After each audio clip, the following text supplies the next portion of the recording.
서울 재건축 아파트값이 17주 만에 하락세로 돌아섰습니다. 12, 16 부동산 대책 여파로 투자 심리가 크게 위축되는 분위기입니다.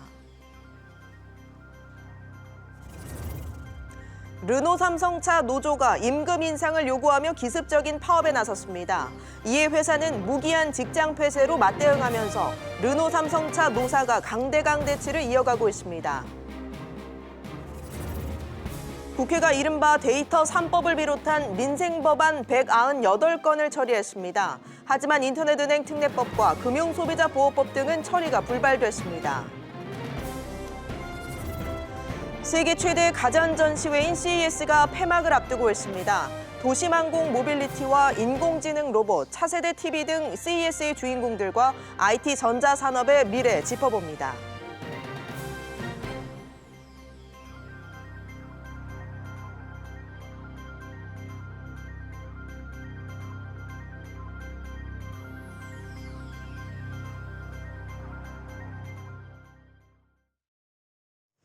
시청자 여러분 안녕하십니까? 1월 10일 비즈플러스 시작합니다. 첫 소식입니다. 초강도 부동산 규제로 꼽히는 12, 16 대책 이후 서울 아파트값 상승폭이 크게 줄었습니다. 투자 심리가 위축됐기 때문인데요. 서울 재건축 아파트 매매 가격도 17주 만에 하락 전환했습니다. 자세한 내용은 취재기자 연결해 알아보겠습니다. 류정훈 기자, 서울 재건축 아파트 가격이 하락 전환했다고요? 네, 그렇습니다. 서울 재건축 아파트의 매매 가격이 지난해 8월 30일 이후 17주 만에 하락 전환했습니다. 서울 재건축 아파트 매매 가격 상승률은 9월 27일 0.43%로 최고치를 기록했다가 12, 16 대책이 나오기 바로 직전 0.34%를 기록했습니다. 대책 발표 후 차츰 떨어지더니 오늘 기준으로 마이너스 0.03%로 하락 전환한 겁니다. 반면 일반 아파트 매매 가격은 0.11% 올라 이번 주 서울 아파트 값은 0.09% 상승했습니다. 한국감정원은 기습적으로 발표된 12, 16 대책 영향으로 투자 심리가 크게 위축되는 분위기라고 분석했습니다. 네, 서울 집값 흐름을 주도하는 강남권의 상승률이 눈에 띄게 줄었다고요? 네, 맞습니다. 서울의 지역 주간 매매 가격 변동률을 살펴보면 비강남권이 상승을 견인하고 있는 가운데 12월 말과 비교해 상승폭이 눈에 띄게 둔화됐습니다. 또 고가주택이 밀집한 강남권이 상승률 상위 지역에서 멀어져 상승률 8위를 기록했고 마포와 노원, 양천, 구로 순으로 상승률이 높았습니다. 한국감정원은 12, 16 대책은 한 달이 채 지나기 전에 재건축이 약세로 전환한 만큼 충격파가 크다고 평가된다며 재건축 시장이 일반 아파트보다 선행해서 움직인다는 점에서 서울 전반적으로 집값이 낮아질 것이라고 전망했습니다. 네, 그럼에도 로또 청약에 대한 기대감이 높아지면서 청약통장 1순위 가입자가 300만 명이 넘었다고요? 그렇습니다. 지난해 11월 말 기준 서울 주택청약 종합저축 가입자 수는 590만 221명으로 이중 1순위 자격을 얻은 사람은 총 300만 928명을 기록했습니다. 이는 2009년 5월 통장 출시 이후 처음으로 300만 명을 넘긴 겁니다. 투기과열지구 등 규제 지역 내 1순위 자격 요건이 까다로워지고 가점제 확대로 당첨 확률이 낮아졌음에도 청약 당첨이 최고의 재테크라는 인식이 커지면서 청약통장 가입자 수가 꾸준히 늘고 있습니다. 분양가 상한제 때문에 시세 차익이 높은 곳은 청약 경쟁률이 더욱 뜨겁게 달아오를 전망입니다. SBS CNBC 류정훈입니다. 르노 삼성차 노사가 임금 인상을 두고 게릴라 파업에 직장 폐쇄를 맞서는 강경 대치를 이어가고 있습니다. 노사 간 계약하는 후속 물량 배정 등에 영향을 미칠 수 있다는 우려가 나오는데요. 윤성훈 기자가 보도합니다. 어제와 그제 르노 삼성자동차 노조는 근무 시간에 임박해 조별로 1시간씩 돌아가며 부분 파업을 벌이도록 했습니다. 조합원들의 파업 참여율이 30% 밑으로 떨어지자 효과를 극대화하는 이런 식의 게릴라식 파업으로 전환한 겁니다. 르노 삼성 공장은 일부 라인이 멈출 경우 생산 라인 전체가 영향을 받게 됩니다. 르노 삼성 노조는 또 기본급 인상을 요구하며 서울 본사 앞에서 상경 집회를 열었습니다. 6년간 여러분들의 고정급여, 기본급을 동결해 왔습니다. 이제 더 이상 양보할 것 없습니다. 저희 집행부 끝까지 동지들의 연호를 담아서 투쟁하도록 하겠습니다. 노조의 게릴라식 파업에 회사는 직장 폐쇄 카드로 맞대응에 나섰습니다. 르노삼성은 노조 파업으로 생산량이 평상시에 20%도 되지 않는다고 설명했습니다. 또 노조의 계속된 파업으로 지난해 말부터 지금까지 1,200억 원의 손실이 발생했다고 주장했습니다. 경기 악화와 노사 갈등 속에서 르노삼성은 실적 부진에 시달리고 있습니다. 지난해 르노삼성의 판매 실적은 1년 사이 22%나 줄었습니다. 이런 노사 갈등이 장기화되면 XM3 후속 물량 배정에 영향을 미칠 수 있습니다. 안정적인 생산이라는 어떤 생산 스케줄의 관리라는 측면도 상당히 중요하거든요. 무리한 요구를 하면서 태업을 할 경우에는 전 세계적인 글로벌망 유지에 지장을 있을 수도 있거든요. 최후순위로 한국 시장에 배정하는 걸 둘 수밖에 없다, 이렇게 보고 있습니다. 르노삼성의 생산 절벽 현실화는 다시 구조조정으로 이어지는 악순환이 될 가능성이 높다는 우려가 나옵니다. SBS CNBC 윤성훈입니다. 스마트폰을 통해 각종 납세 서비스를 이용할 수 있게 됐죠. 연말정산은 물론 부가가치세 신고도 가능해졌습니다. 일명 손택스를 통해 근로자는 소득과 세액공제 신고서를 앱을 통해서 작성하고 모바일로 회사에 바로 제출할 수 있습니다. 정윤영 기자가 보도합니다. 국세청이 새롭게 내놓은 홈택스 모바일 애플리케이션입니다. 일명 손택스라 불리는데 사용 빈도가 높은 100여 종의 PC 서비스를 모바일에서 손쉽게 이용할 수 있습니다. 당장 연말정산부터 활용이 가능합니다. 공제신고서 작성과 간편 제출 서비스를 모바일로 제공받을 수 있습니다. 본인과 부양가족의 연말정산 간소화 자료를 이용하면 모바일로 간편하게 예상세액 계산이 가능합니다. 또 간이과세자 등은 세무서를 직접 방문하지 않아도 앱을 통해 부가가치세 신고를 마칠 수 있습니다. 지문인증을 처음으로 도입해 민원증명 발급과 전자고지 열람 등 공인인증서로만 이용 가능했던 서비스도 지문인증으로 사용할 수 있게 됐습니다. 납세자가 언제 어디서나 국세 서비스를 이용할 수 있도록 모바일 손택스를 전면 개편하여 올해 1월 1일부터 개통하였습니다. 보다 쉽게 국세 업무를 모바일을 통해 이용할 수 있을 것으로 기대됩니다. 국세청은 모바일을 통해 이용할 수 있는 서비스 수를 현재 212종에서 올해 말까지 700여 종으로 확대할 계획입니다. SBS CNBC 정윤영입니다. 경주시 월성 원자력발전소의 사용 후 핵연료 보관시설을 추가로 건설하는 것과 관련해 원자력안전위원회가 증서를 결정했습니다. 취재기자를 바로 전화로 연결합니다. 이광호 기자. 네, 이광호입니다. 네, 원안의 결정 전해주시죠. 네, 원자력안전위원회는 월정 원자력발전소가 사용하는 사용 후 핵연료 보관시설을 7기 늘리기로 결정했습니다. 오늘 오전 10시부터 심의를 벌인 결과 원안위 8명의 위원 중 7명이 찬성해 표결 가능 비율인 3분의 2를 넘겼습니다. 앞서 보관시설은 지난 2010년 총 14기를 건설하기로 했는데 그동안 절반인 7기만 지어 사용했습니다. 이번 결정을 통해 월성 원자력발전소는 원래 계획대로 저장 용량을 확보할 수 있게 된 셈입니다. 네, 지금 월성발전소 상황이 어떻길래 추가로 저장소를 지어야 하는 건가요? 네, 간단히 설명드리면 내년 11월이면 원자력발전소가 가동이 불가능해질 가능성이 높았습니다. 원자력 발전을 마친 핵연료는 여전히 열을 내뿜기 때문에 10년가량은 거대한 수조 안에서 열을 빼야 합니다. 그 뒤에 밀폐된 창고로 옮겨 더 오랜 기간 보관하는데 이 창고의 일종이 이번에 원안위가 논의한 맥스터입니다. 현재 월성본부 내 맥스터의 용량은 90% 넘게 차서 지금 속도대로라면 1년 10개월 뒤인 내년 11월에는 가득 차게 됩니다. 맥스터의 건설 기간만 1년 7개월에 달해 여유 시간이 별로 없는 상황이었던 겁니다. 다만 이번 결정을 놓고 문재인 정부 탈원전 정책의 방향성이 흔들리게 됐다는 점, 그리고 어느 부지에 저장소를 지어야 할지 결정해야 한다는 점은 갈등의 불씨로 남을 것으로 보입니다. SBS CNBC 이광호입니다. 최근 들어 독감 의심 환자가 크게 늘었습니다. 감기와 달리 이 독감은 후유증과 합병증으로 고생할 수가 있기 때문에 예방접종을 안 하셨다면 지금이라도 서두르시는 게 좋다고 합니다. 이한나 기자가 보도합니다. 오늘 오후 서울의 한 병원입니다. 감기 증상을 앓고 있는 많은 사람들이 진료를 기다리고 있습니다. 목이 너무 아파가지고 말이 못 나오는 정도 아파서 그냥 오늘은 그냥 여기 오고 검사해 보려고 왔었어요. 혹시나 독감 있을 수도 있어 빨리 병원 가라고. 11월 초 외래 환자 1000명당 7명에 불과했던 독감 의심 환자가 2달 만에 49명으로 7배나 늘어난 것으로 나타났습니다. 연령별로는 집단 생활을 하는 초중고생에서 많이 발생했는데 의심 환자 수가 1000명당 207명에 달했습니다. 몸살과 인후통, 그다음에 열이 있을 때는 일단은 병원에 찾아봐서 의사의 진찰을 받는 게 중요하고요. 감기기가 좀 있더라 하더라도 독감 예방 접종을 하면 안 하는 것보다 얻는 것이 훨씬 많습니다. 초등학생과 만 65세 이상 어르신의 경우 예방주사 접종률이 각각 60%, 83% 이상이었지만 독감에 걸릴 경우 합병증 위험이 높은 임신부는 접종률이 34%에 그쳤습니다.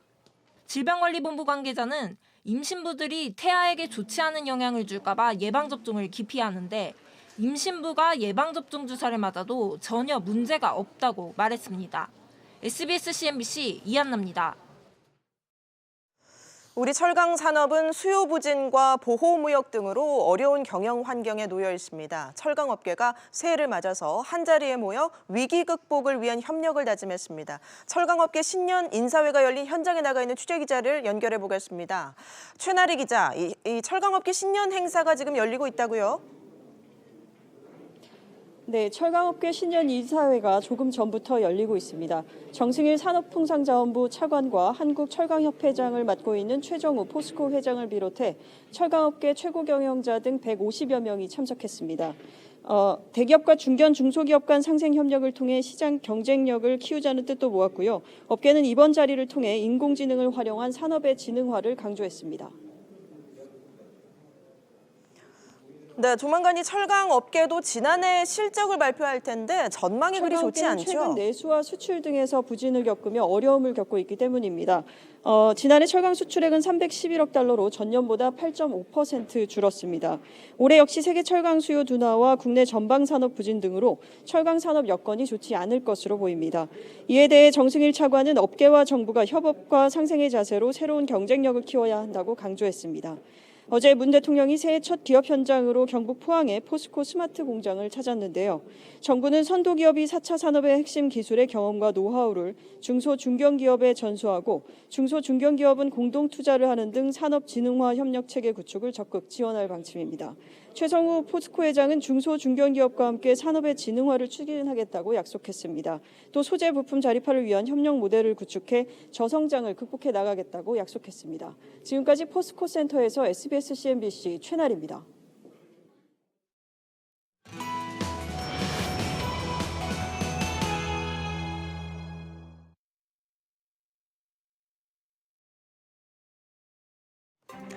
세계 최대의 가전 전시회인 올해 CES의 주인공은 가전이 아닌 자동차라고 해도 과언이 아닐 것 같습니다. 하늘을 나는 차가 있으면 어떨까라는 상상이 눈앞에 펼쳐졌는데요. 플라잉카라고 보통 부르는 도심항공 모빌리티가 크게 주목을 받았죠. 이외에도 홈케어 로봇 등 인공지능을 기반으로 한 신기한 기술들이 시선을 잡았고 또 차세대 TV로 삼성의 8K TV와 LG의 돌돌 말리는 롤러블 TV에 대한 관심도 뜨거웠습니다.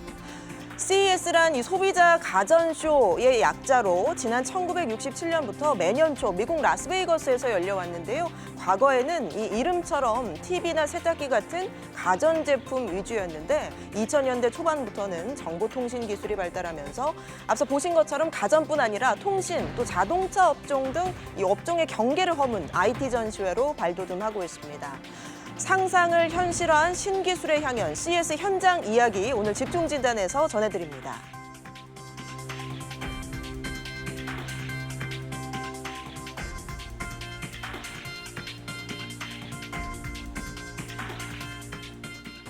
네, 앞서 보신 대로 CES 2022 폐막을 앞두고 있습니다. 한국의 주요 기업들이 세계를 깜짝 놀라게 할 기술력을 선보여 눈길을 끌었는데요. 오늘 집중진단에서는 CES 2020 총평과 함께 4차 산업혁명 시대를 맞이한 한국 산업의 방향에 대해서도 자세히 알아보겠습니다. CES 2020을 직접 참관하고 취재한 분이죠. 김동우 산업부 기자 어서 오시고요. 그리고 최영욱 IT 칼럼니스트 어서 오십시오. 안녕하세요. 네, 자 김 기자 직접 네. 이제 라스베가스에서 지금 바로 오늘 오셨죠? 네, 오늘 새벽 6시에 왔습니다. 우리 시간으로는 내일 이게 끝나나요? 네, 곧 있으면은 이제 4일차가 시작되고요. 네, 이제 4일이 폐막입니다. 네. 자, 저희 이 집중진단에서도 자세히 이제 조금씩 보도를 했는데 일주일 동안 이 직접 보고 난 기분이랄까, 감상평이랄까, 총평을 좀 해줄 수 있을까요? 네.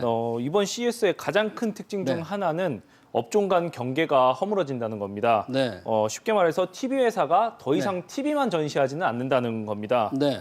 뒤에서도 말씀드리겠지만 삼성전자와 LG전자 그리고 소니가 네. 전자기업인데도 불구하고 자동차를 전시를 했습니다. 네. 뭐 각각 내용은 다르지만 네. 보통은 사용자들과 자동차가 소통한다 이런 의미를 담았고요. 네. 근데 또 자동차를 전시해야 할 회사는 현대차는 항공기를 선보였고 도요타는 또 미래 전략 도시를 또 소개를 했습니다. 네, 이렇듯 네. 기업들이 미래 먹거리를 발굴할 때 더 이상 기존의 업종에 이제 국한되지 않고 자유롭게 구상한다 이런 게 네. 눈에 띄었습니다. 네, 이번에 특히 한국 기업들이 굉장히 많이 갔고 그 전시장에도 매일 뭐 수만 명이 이게 들렀다 그러던데 어느 정도 인기가 있었습니까? 한국 기업들에 대해서. 일단 우리나라 기업은 이제 미국과 중국에 이어서 네. 3위로 이제 참가업체가 390개 정도였는데요. 네, 네. 한국인은 그에 비해서 그 3위밖에 안 됐지만 네.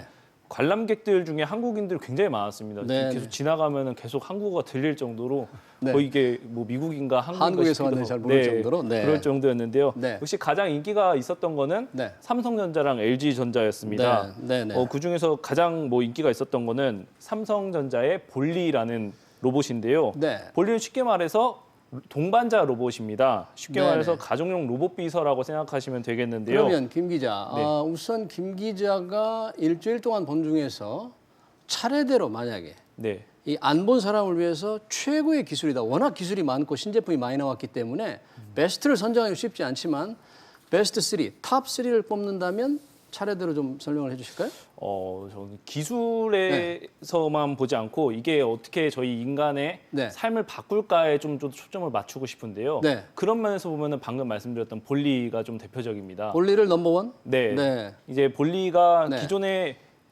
가정에서 어떤 뭐 에어컨이나 네. 뭐 습도 이런 거 TV 등을 제어할 때 네. 인공지능 스피커로 많이 사용을 했단 말이죠. 근데 네. 이 인공지능 스피커의 문제점은 이제 거실에다 설치해 두면은 제가 화장실에 있다거나 방에 있을 때는 네. 그 인공지능 스피커에다 명령을 내릴 수가 없죠. 저 테니스 공보다 조금 크던가요? 예, 테니스 공보다 살짝 크고 네. 네, 한 핸드볼 공보다는 네, 좀 네, 작은 네. 정도였습니다. 네, 근데 네, 이게 네. 신기한 게도 가운데 카메라 부분이 있는 부분은 네. 움직이지가 않고 양 옆에 있는 사이드 부분이 이렇게 돌아가면서 이제 네. 이동을 하기 때문에 네. 카메라는 계속 주인을 따라다니게 되어 있습니다. 네, 네, 네. 네, 알겠습니다. 이 가정용 로봇 비서가 네. 뭐 마치 스타워즈에 나오는 뭐 네. BB-8 그 로봇처럼 네. 생기기도 해서 좀 뭐 현장에서 그런 얘기들이 많이 나왔었는데요. 네, 그렇군요. 뒤를 따라다니는 반려 로봇이기 때문에 네. 노약자나 장애인 등 몸이 좀 불편하신 분들에게 네. 인공지능 스피커보다는 훨씬 더 좋은 경험을 할 수 있게 그러면 할 것 같습니다. 볼리를 베스트 넘버원으로 꼽았고 두 번째, 세 번째를 말씀하기 전에 우리 최영우 칼럼니스트께서도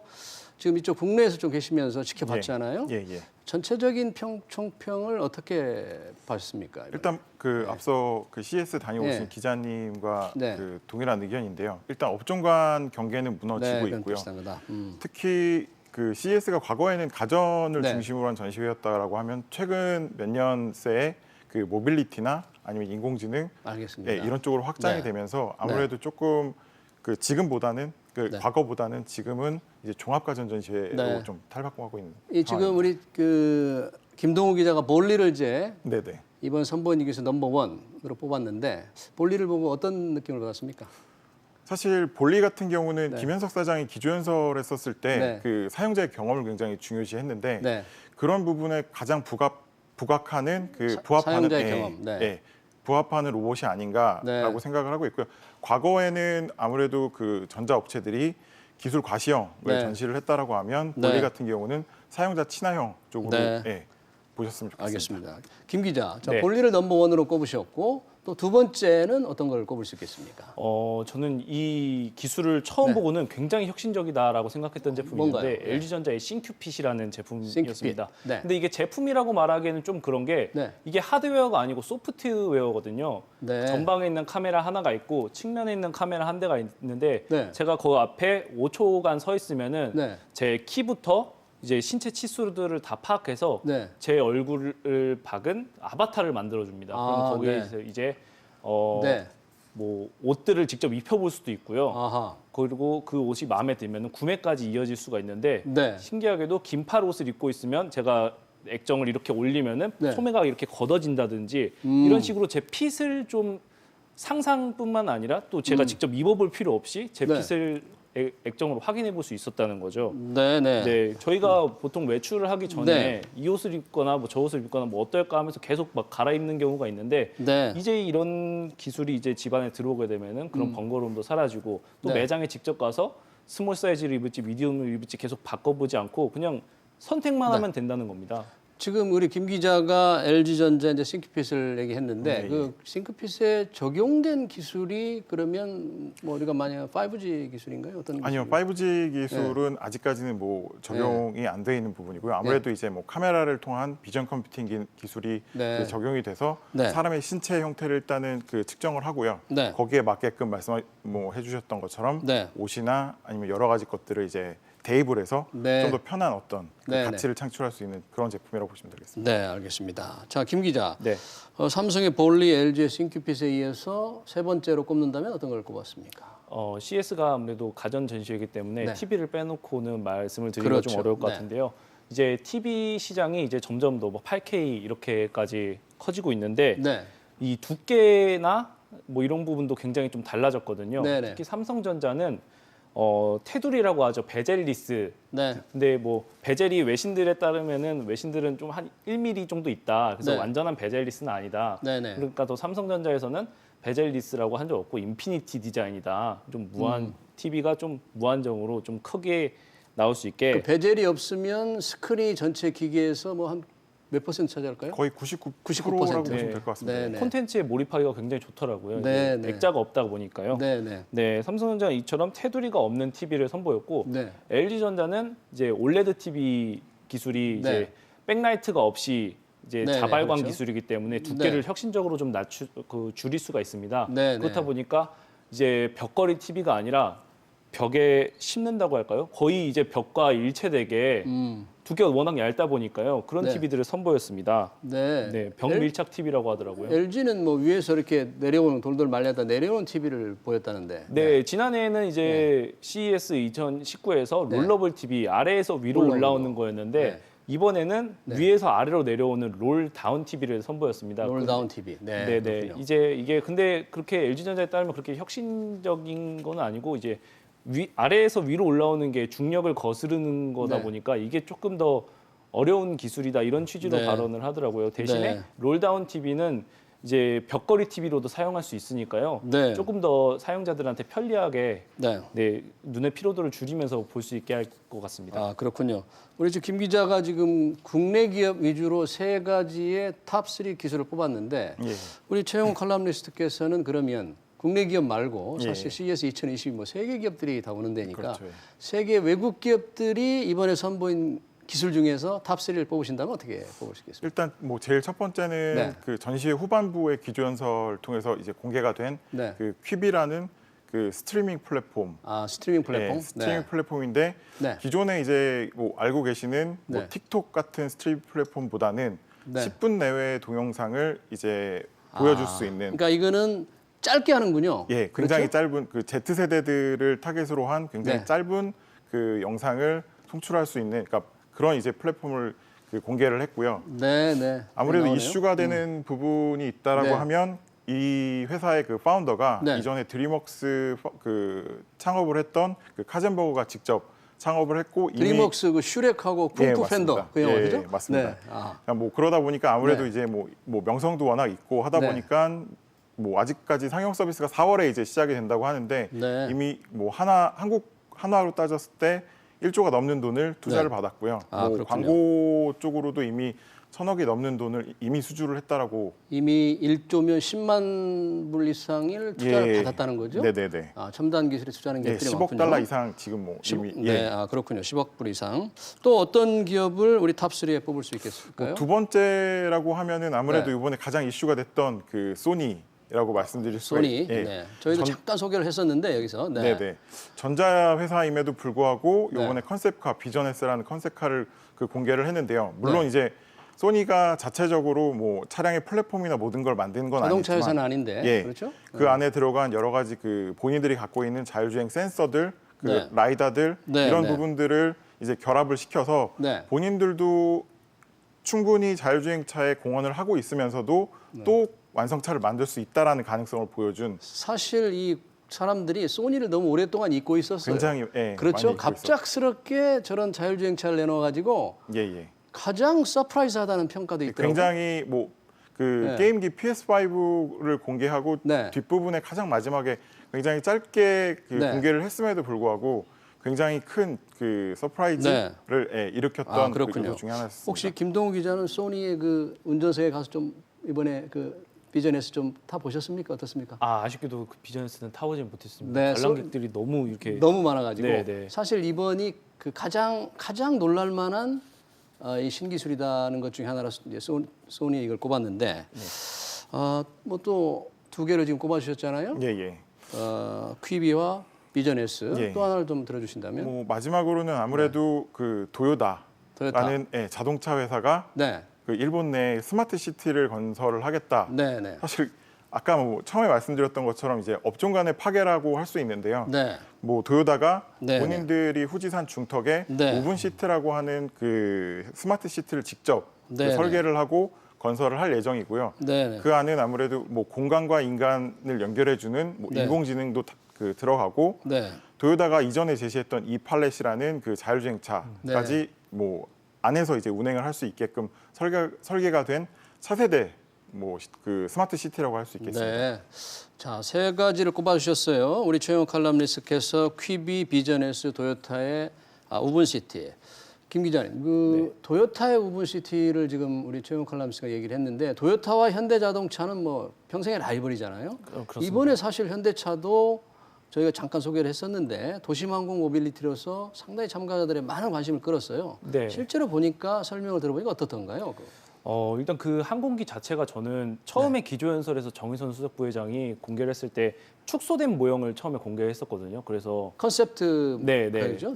이번에 그 기조연설장에다 그걸 가져올 수는 없으니까요. 축소된 모형으로 공개를 했었는데 보고 좀 드론과 좀 비슷하다 이렇게 생각을 했었는데 막상 전시장에 가서 보니까 정말 크기가 엄청났어요. 날개가 15m고 전장이 10m 정도 되거든요. 아, 그래요? 네, 그 조종사 1명을 포함해서 탑승자가 4명까지 탈 수 있는데 조종사 1명, 탑승자 4명, 5명이 탈 수 있는 거네요? 그리고 현대차에 따르면 나중에는 자율주행 기능을 좀 추가하겠다고 하는데 그렇게 되면 5명까지 탈 수 있게 되겠죠. 사람들이 많이 몰렸을 텐데 그 관람객들의 반응은 어땠나요? 일단 이게 우버와 같이 협력을 해서 나온 거거든요. 그리고 현대차가 오는 2028년 그러니까 한 8년 정도까지 뒤에는 상용화를 시킨다고 발표를 했어요. 이번에 가서 그 관람객을 직접 인터뷰하셨다면서요? 네네. 한번 인터뷰 내용을 좀 들어보실까요? 어떤가? 직접 우리 김 기자가 한 인터뷰. I think the SA1 is absolutely stunning. It's just a beautiful prototype, and I'm super excited about the future of Hyundai Motor Group, the partnership with Uber, and launching into urban air mobility. 말할 필요 없이 굉장하고 굉장하다. 외형도 멋지다. 그리고 이 도심형 항공기가 날아다니게 될 미래 모습이 기대된다. 이런 내용이었습니다. 자, 최영욱 우리 칼럼니스트 보면은 지금 도요타도 얘기했고 현대차의 도심항공 모빌리티도 정말 놀라운 기술인데 이런 기술의 가장 근간이 되는 그 플랫폼 기술, 통신 기술은 결국 5G 아닌가요? 네, 아무래도 지금 이런 여러 가지 인공지능이나 아니면 모빌리티, 자율주행, 특히 자율주행 이런 부분들이 실질적으로 구현이 되려면 5G라는 그 어떻게 보면 굉장히 광대역의 초고속이 가능한 신경망이 일단은 갖춰져야 되는데요. 말씀해 주셨던 것처럼 지금 현재까지는 현대차가 제시를 하는 게 조종사가 있는 형태의 그 도심형 항공기를 제안을 하고 있지만 말씀하셨던 5G가 그 도심 내 구축이 된다라고 했었을 때는 이제 자율주행 그 도심형 항공기 그리고 자율주행차 이런 부분들이 실질적으로 이제 구현이 될 거고요. 그리고 가정 내에 들어가 있는 여러 가지 이제 스마트 기기들이 자신들이 이제 얻게 되는 여러 가지 데이터들을 상호 연동을 해서 새로운 어떤 가치들을 사용자들한테 제시하고 제공할 수 있는 부분들, 사실 이런 부분들에 대한 근간 역시 5G가 구현이 돼야지만 가능한 부분이라고 볼 수 있습니다. 그러면 이 지금 도요타의 우분시티, 현대차의 도심항공 모빌리티 현장에서는 두 회사의 관심이 어느 정도로 어느 회사가 더 관심을 끌었습니까, 김 기자? 뭐 솔직하게 말씀드리면은 이제 현대차는 실물 모형이 있었거든요. 네. 물론 뭐 그렇죠. 작동하는 건 아니었지만 네, 네. 네, 실물 모형이 있었기 때문에 그 주위로 네. 이제 관람객들이 뭐 2, 3중으로 계속 쌓여 있었는데 사실 토요타는 이제 구상이었고 네. 이제 영상을 통해서 좀 공개를 하다 네. 보니까 사람들이 뭐 좀 기대된다 싶기도 네. 하지만 이제 모형이 없다 보니까 네. 좀 뭐 추상적이다 이런 반응도 있었습니다. 네. 우분시티 같은 경우는 아직까지 2021년까지 설계가 예정돼 있기 때문에 2021년. 예, 뭐 착공이 되고 실제 이제 저희가 뭐 기사나 아니면 실질적으로 확인할 네. 수 있는 부분은 그거보다 조금 더 멀지 않을까 네. 그렇게 보고 있습니다. 근데 거기에 뭐 실험적인 삶의 공간일 텐데 네네. 처음에 스타트를 몇 명 정도 살게 스타트를 2,000명 정도라고 지금 이제 도요타에서는 얘기를 하고 있고요. 2,000명 예, 정도로? 도요타 직원, 뭐 은퇴한 부부들 내지는 네. 뭐 연구원들 이제 네. 그런 분들이 와서 사실 거다라고 네. 이제 뭐 얘기를 하고 있고요. 네. 일단은 뭐 도요타가 그 안에 이제 넣고자 하는 여러 가지 기술들이 뭐 앞서 말씀드렸던 것처럼 5G가 구현이 돼 있고 네. 여러 가지 인공지능 부분들이 구현이 됐었을 때 이제 구현이 될 거라고 이제 예상하고 네. 있습니다. 그러니까 이제 자율주행차라든지 전기차의 이런 새로운 기술이 실증적으로 실험되는 하나의 공간을 이제 마련한 예, 거네요. 맞습니다. 네. 이번에 사실 우리 지금 테크 기업들 뭐 큰 거대 기업 위주로 했는데 이 중소기업들 중에서도 상당히 눈길을 끌었던 곳이 있다는데 어떻습니까? 뭐 예를 들면 굉장히 좀 특이한 케이스긴 한데요. 네. 그 국내 공기업에서 그 스피노프를 한 스타트업이 있었고요. KAB 그 벤처스라는 업체가 어떤 있었고요. 공기업에서 스피노프를? 그 한국감정원이라는 네, 한국감정원? 예, 네. 국내 공기업이었고 네. 거기서 이제 스피노프를 해서 이번에 이제 나가게 됐는데요. 뭐 해당 업체 같은 경우는 뭐 말씀하셨던 스마트 시티를 위한 여러 가지 네. 솔루션을 제공해주는 업체고요. 네네. 그 외에 뭐 스트라드 비전 같은 경우는 앞서 말씀드렸던 자율주행차를 구현하기 네. 위한 네. 그 비전 컴퓨팅 기술을 갖고 있는 회사고 네. 비트 센싱 같은 경우는 스마트 시티를 구성을 할 때 네. 여러 다니는 교통량 네. 아니면 차량의 토행 이런 부분들을 센싱할 수 있는 차량용 레이더 기술을 차량 갖고 레이더 있는 기술? 그런 업체들이라고 저기 지금 화면에 보이는 게 뭐 레이더 기술이 예, 적용된 맞습니다. 건가요? 예, 예. 네. 그렇군요. 김 기자 혹시 그 스타트업 중에서 좀 관심을 끌었던 기업의 아까 이제 모빌리티 분야에서 이 스트라드 비전 좀 설명을 좀 해줄 수 있겠습니까? 네. 제가 그 부분은 네. 못 봤는데요. 이 모빌리티 다른 업체 중에 어떤 하나가 좀 있었거든요. 좀 설명해 주시죠. 벤처 네. 스타트업 중에서 우리 좀 눈길을 끌었던데. 네, 스타트업 중에서 키보드가 없이도 이제 네. 자판을 입력할 수 있는 기술을 개발한 스타트업이 있었어요. 그게 키보드 없이 입력한다. 그러면 네. 뭐 이렇게 그냥 손만 움직이면 된다 그런 건가요? 네, 요새 이제 노트북에도 이제 정면에 카메라가 하나씩 달려 있고 핸드폰에도 정면 카메라가 있지 네. 않습니까? 이렇게 세워두게 되면은 아하. 여기 바닥에 키보드가 없어도 네. 이제 매핑을 가상으로 해놔서 제가 이렇게 치게 되면은 네. 그 부분에 어떤 키패드가 있는지를 AI가 인식을 해서 그 문자를 입력을 해주는 거죠. 그러니까 키보드 없이 그냥 손을 치면 네. 그대로 인식을 해서 보내준다. 네. 네. 상당히 놀라운 기술인데 이게 이제 상용화되면 굉장히 편리하겠어요. 그죠? 네, 굳이 그 키보드를 가지고 다니지 않아도 네. 또 어디서 언제 어디서도 그리고 네. 또 키보드 소리가 또 이렇게 치다 보면 또 시끄럽고 그렇죠, 그래서 도서관에서는 그렇죠. 사용하지 못하는 네. 그런 문제도 있는데 네, 그런 네. 문제도 어느 정도 해결되지 않을까 생각됩니다. 네, 그렇죠. 자, 이번에 이렇게 뛰어난 기술을 인정을 받으면 최영호 칼럼니스트님 어떻습니까? 아까 그 퀴비도 얘기했는데 10억 불이 벌써 뭐 투자됐다고 하는데 네네네. 그렇게 이게 투자 자금이 좀 많이 몰립니까? 어떻습니까? 일단은 뭐 스타트업 입장에서는 네. 뭐 CS 혁신상이나 이런 부분들을 수상을 했었을 때는 향후에 투자를 받을 수 있는 가능성이 굉장히 높아지고요. 네, 좀 더 네. 쉬워지는 부분은 있지만 일단은 관심을 받았다라고 해서 네. 뭐 즉각적으로 사실 투자 쪽으로 네. 이어지는 부분은 아니기 때문에 네. 조금 뭐 CES와 투자의 연관관계를 뭐 직접적으로 말씀드리긴 좀 어려운 부분이 있습니다. 네, 그렇군요.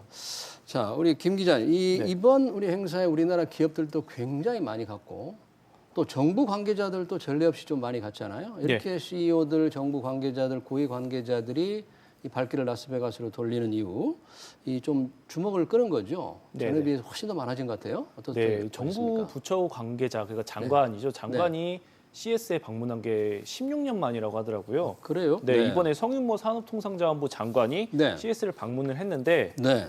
지난 2004년 진대재 전 정보통신부 장관 이후 네. 16년 만이었습니다. 네, 네. 성 장관은 구글과 우버 등 글로벌 기업들과 면담을 하는 등 네. 우리 기업들과의 협력을 늘릴 방안에 대해서 좀 모색한 것으로 전해졌는데요. 네, 네. 또 현장에 박원순 서울시장도 또 네, 방문을 그래서 했습니다. 갔죠? 네. 이 이유가 CS의 서울관을 박원순 서울시장이 개설을 했는데요. 용어로 설명하더라고요. 네, 보니까. 네. 20개의 혁신 기업과 함께 참가를 했습니다. 네, 네. 또 CS를 개최하는 게리 샤피로 미국 소비자기술협회 회장 네. CTA죠. CTA 네, 네. 회장을 만나서 CS 서울을 유치하고 싶다는 의사를 밝혔습니다. 아, 네. CS를 서울에서 하고 싶다.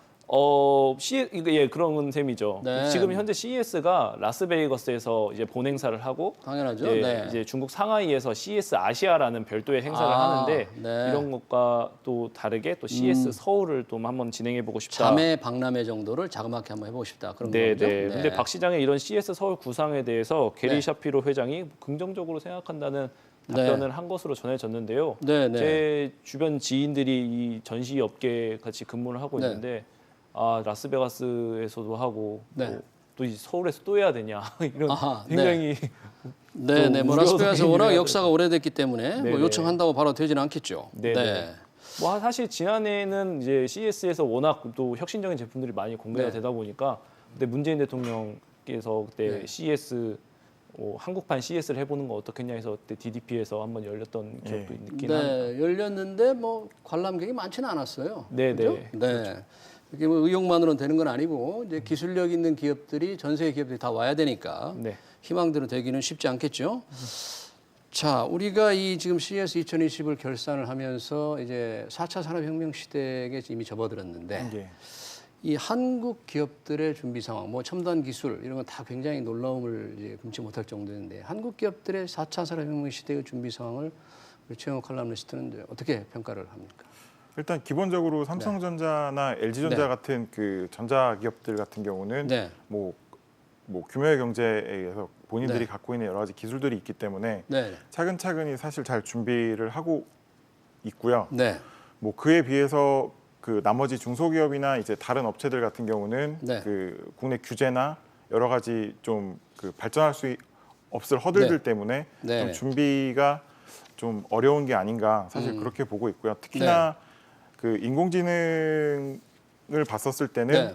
데이터라는 부분이 굉장히 중요함에도 불구하고 국내 같은 경우는 일단 데이터를 사용할 수 있는 부분이 조금 네. 어려움이 있었고요. 물론 네. 이제 어저께 데이터 3법이 통과가 되면서 그렇죠. 조금 더 네. 유연하게 대처를 할 수 있는 부분이 생기긴 했지만 네. 아무래도 그런 부분들이 중소기업이나 아니면 4차 산업혁명 시대를 준비하는 데 있어서 네. 조금 더 발목을 잡고 있는 게 아닌가라고 네. 생각을 하고 있습니다. 알겠습니다. 여기까지 오늘은 듣겠습니다. 자, CES 2020 결산 우리 최영욱 IT 칼럼니스트 그리고 김동우 기자님 수고하셨습니다. 고맙습니다. 네, 감사합니다.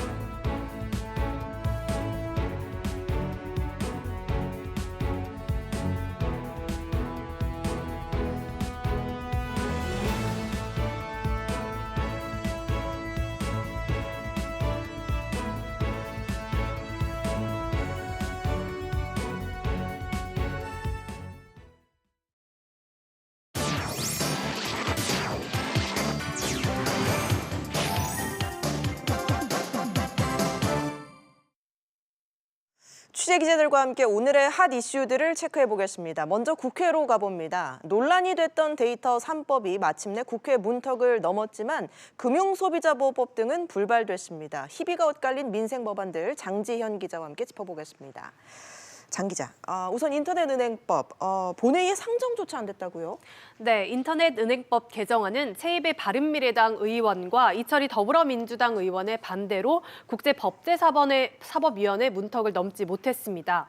개정안의 골자는 인터넷 전문은행 대주주 적격성 심사 요건에서 공정거래법 위반 전력이 있으면 대주주가 없다는 내용을 제외하도록 한 겁니다.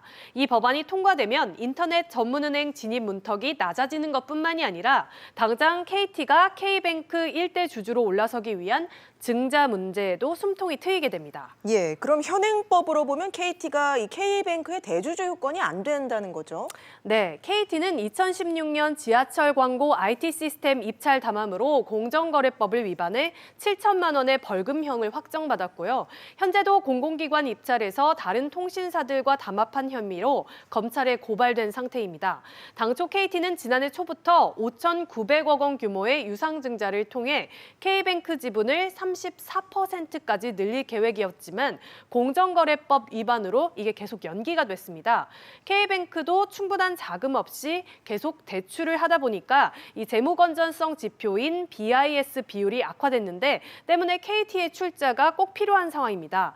그렇지만 두 의원이 이 법안에 반대한 것도 사실상 이게 K뱅크에 대한 특혜라는 입장이기 때문입니다. 예, 이와 함께 이 금융 소비자 보호를 강화하기 위한 법안도 관심이었는데 계류가 됐다고요? 네, 그렇습니다. 당초 법사위는 앞서 설명드린 인터넷은행법과 함께 금융소비자 보호법을 엮어서 논의하기로 했는데요. 인터넷은행법 처리가 불발하면서 금융소비자 보호법도 함께 법사위에서 계류가 된 겁니다. 금융소비자 보호법은 2011년부터 법안이 발의가 됐는데 10년이 다 되도록 지지부진한 상황입니다. 네, 최근에 뭐 DLF 사태나 라임 자산운용 사태로 이제 투자자들이 큰 손실을 본 그런 일이 있었기 때문에 이 법이 더 주목을 받았죠. 네, 맞습니다. 사실 이 법안의 핵심은 금융회사가 설명 의무 등을 위반해 소비자에게 손해를 발생시켰을 때 뭐 앞서 말씀드린 DLF나 라임펀드 불안전 판매 같은 건데요. 이 위반 행위로 얻은 수입의 최대 50%까지 과징금을 물릴 수 있도록 한 겁니다. 또 불안전 판매 등으로 소비자가 손해배상 소송을 할 때 오히려 판매자인 금융회사가 위법 행위에 대한 고의나 과실이 없다는 것을 직접 입증하도록 했습니다. 예. 사실 이것도 기존에 제안됐던 법안에서 처벌 수준이 상당히 많이 약화된 겁니다. 예, 기존 법안 내용은 뭐였나요? 네, 징벌적 손해배상안이 원래 있었는데 제외가 됐습니다. 금융사의 위법 행위가 중대할 때 피해자에게 실제 손해액보다 훨씬 더 많은 금액을 배상하도록 하게 된 겁니다. 이게 앞서 설명드린 것보다 훨씬 더 강력한 법안인 거죠. 아울러 집단소송제를 도입해 소송에 참여하지 않은 고객에도 이후 판결의 효력을 인정해주는 내용도 이번엔 빠졌습니다. 예, 알겠습니다. 관심을 모았던 게 또 타다금지법인데 이것도 상정이 불발됐죠?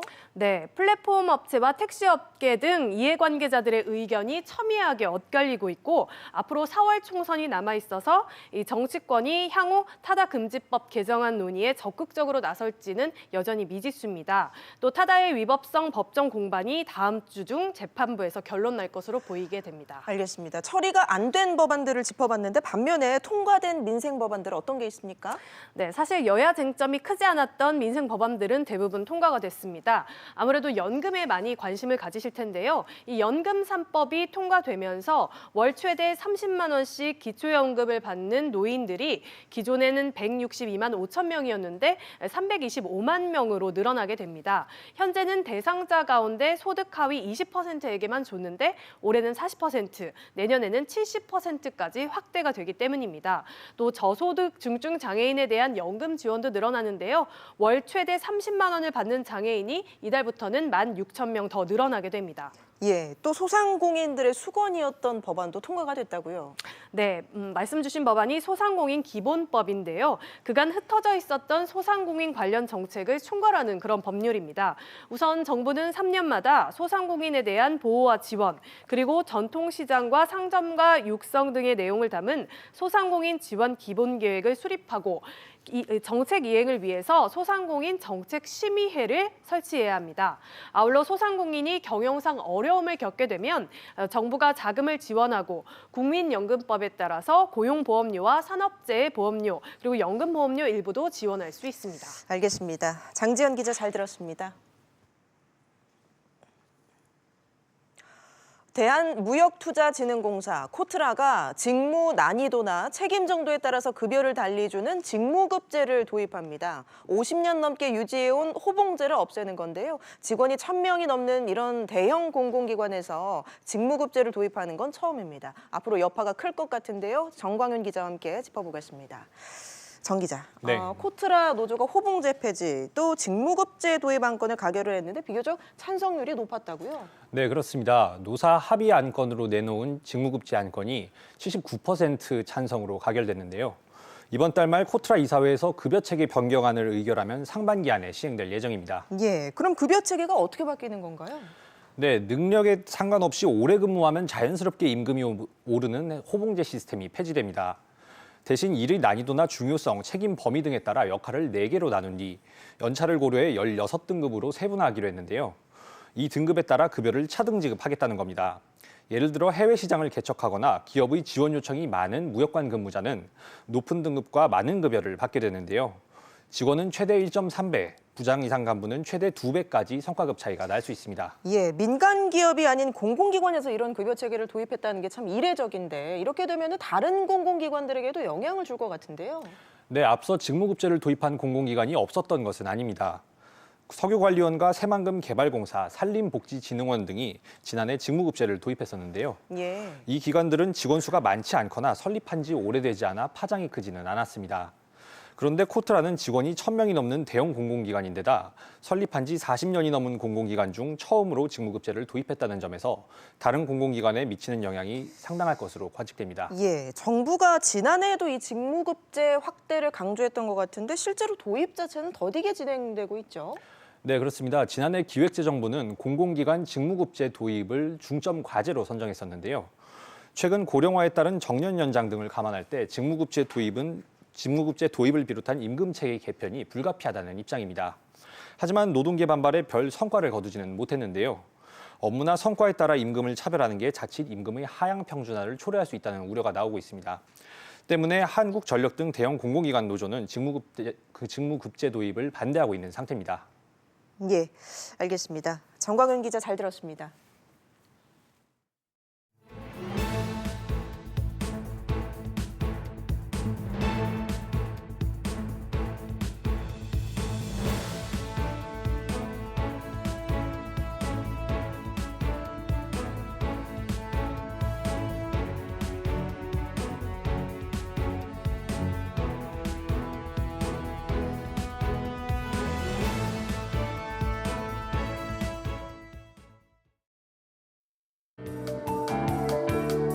안녕하세요. K웨더 라이프스타일 예보 김민주입니다. 오늘 탁한 공기에 마음까지 답답한 하루였습니다. 현재 인천에는 초미세먼지 주의보까지 내려진 상태인데요. 일요일 오전까지 전국의 미세먼지 농도 나쁨 수준이 계속되다 오후에 보통 수준을 회복하겠습니다. 미세먼지만 아니라면 외출하기 참 좋겠습니다. 토요일과 일요일 서울의 아침 기온은 영하 3도로 평년보다 2, 3도가량 높겠고요. 낮 최고 기온도 평년보다 높은 기온을 보이며 이맘때 겨울 날씨보다 온화하겠습니다. 주말을 맞아 외출하신다면 보건용 마스크를 꼭 착용하시기 바랍니다. 내일은 중국 북부지방에 위치한 고기압의 가장자리에 들겠고 제주도는 제주도 남쪽 해상을 지나는 기압골의 영향을 차차 받겠습니다. 따라서 밤에 비가 올 가능성이 있겠습니다. 다음은 자세한 지역별 날씨입니다. 중부지방의 아침 기온은 서울과 수원 영하 3도, 대전과 청주는 영하 2도로 시작하겠고 낮 동안 3도에서 6도 분포를 보이겠습니다. 동해안 지방 강릉은 아침 기온 2도, 낮 최고 기온은 9도까지 오르며 큰 추위 없이 구름만 지나겠습니다. 남부지방의 낮 기온 살펴보겠습니다. 광주와 대구 8도, 부산 10도까지 오르며 이맘때 겨울보다 온화하겠습니다. 바다의 물결은 동해상에서 최고 2.5m까지 약간 높게 일겠습니다. 다음 주 월요일 서울의 아침 기온이 영하 6도까지 뚝 떨어지겠습니다. 일교차가 크게 벌어지니까요. 감기 조심하시기 바랍니다. 지금까지 날씨 전해드렸습니다. 세계 최대 가전 IT 쇼인 CES 2020에서 한국 기업들이 펄펄 날았습니다. 삼성전자와 LG전자의 전시장엔 수만 명이 몰렸습니다. 이들은 한국 기업이 선보인 첨단 기술에 입과 눈을 다물지 못했다고 합니다. 외국에서 펄펄 나는 한국 기업들, 국내에서도 흥과 자신감으로 세계를 놀라게 하길 기대해봅니다. 비즈플러스 오늘 준비한 소식 여기까지입니다. 잠시 후 7시에 뉴스 프리즘이 이어집니다. 시청해주신 여러분 고맙습니다.